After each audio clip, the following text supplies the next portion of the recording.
हाय, नमस्कार. श्री स्वामी समर्थ सर्वांना. कसे आहात तुम्ही? अपेक्षा करते की मस्तच असाल. तर हा कालचा व्हिडिओ आहे. मला ना इथं मुदगुलेश्वरला जायचं होतं, थोडंसं काम होतं म्हणून. तर हे पाहू शकता तुम्ही, सनसेट इतका भारी वाटत होता ना. आणि तुम्हाला तुळजापूरमध्ये चहूबाजूने असं डोंगरच म्हणजे डोंगरच दिसतील. हे घाटशिळच्या तिकडला मार्ग आहे, नाही सॉरी, घाटशिळच्या नाही, जे मुदुलेश्वर रोड असतो ना त्या तिकडला मार्ग आहे हा.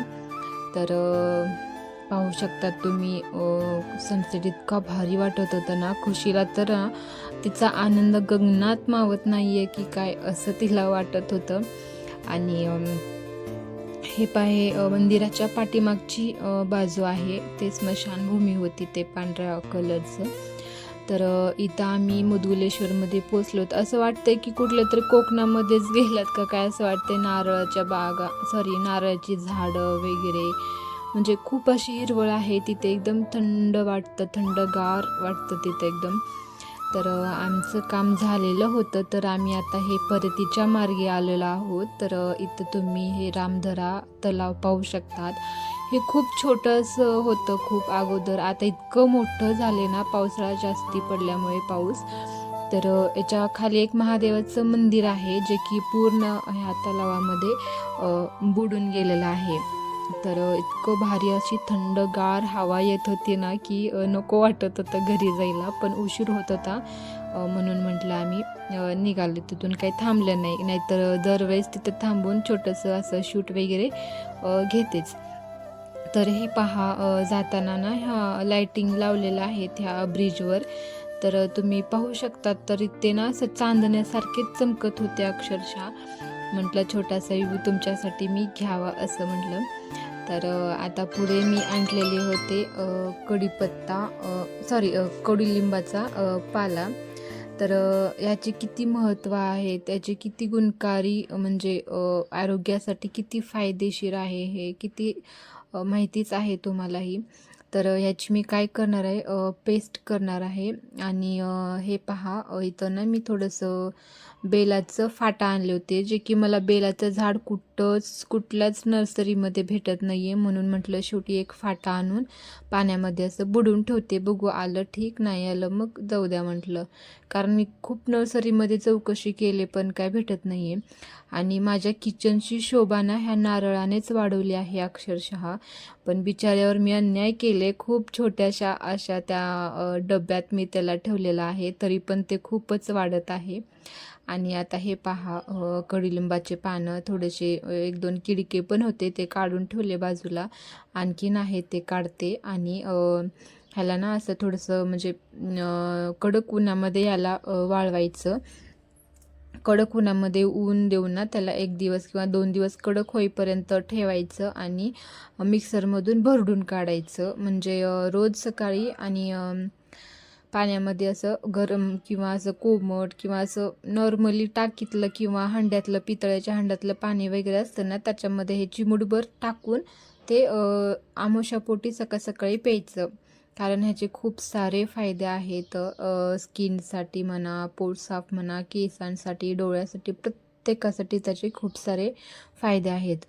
तर हा होता दुसरा दिवस. तर इथं ना मी खुशीला दूध पॉकेट आणि बिस्किट आणायला पाठवलं होतं. तर तिची शाळा आता 7:30 ते 12:30 अशी झालेली आहे. उन्हामुळे खूप कडक ऊन झालेलं आहे, तर त्याच्यामुळे तिची शाळा लवकर झालेली आहे. मी तिला म्हटलं होतं की रात्री झोपताना तुझी सकाळपासून शाळा लवकर आहे, तर तू लवकर उठायचं, मी काय तुला आता उठवणार नाही. तर ती स्वतः पण उठली आणि मला पण उठवली. तर हे पाहू शकतात तुम्ही ना, तिला माझ्या प्रत्येक कामामध्ये ना असं मध्ये मध्ये करायचंच असतं. शेवटी दूध पॅकेट तिने स्वतः कट करून आणली आणि थोडंसं इथं सांडली. साडल्यानंतर मी धरले, तर ती अक्षरशः खालीच लोळत पडली की तू का धरलीस, मलाच त्याच्यात दूध ओतायचं होतं, असं तसं तिचं चालू झालं. म्हटलं बे आता नेक्स्ट टाईम तूच कर बाई, म्हटलं सॉरी म्हटलं. तर इथं मी पिशवीमध्ये थोडंसं असं पाणी टाकून विसळून घेते ते पॅकेट.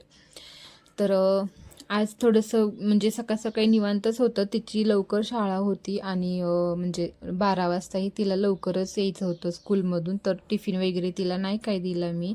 थोडंसं तिथलाच मी भात खाईन असं म्हटली. तिला दूध आणि बिस्किट मी सकाळ सकाळी बनवून दिलं. तर इथं मला आहोंसाठी नाश्ता करायचा होता, जे की तुम्ही सगळेजण रिलेट करताल ह्या नाश्त्याला. तर मी काय करते, इथं कांदा खिसून घेते आधी आणि कांदा खिसून घेते आणि म्हणजे बारीक चिरत नाही कांदा मी. तर मला इथं बनवायचे होते तुकडे चपातीचे.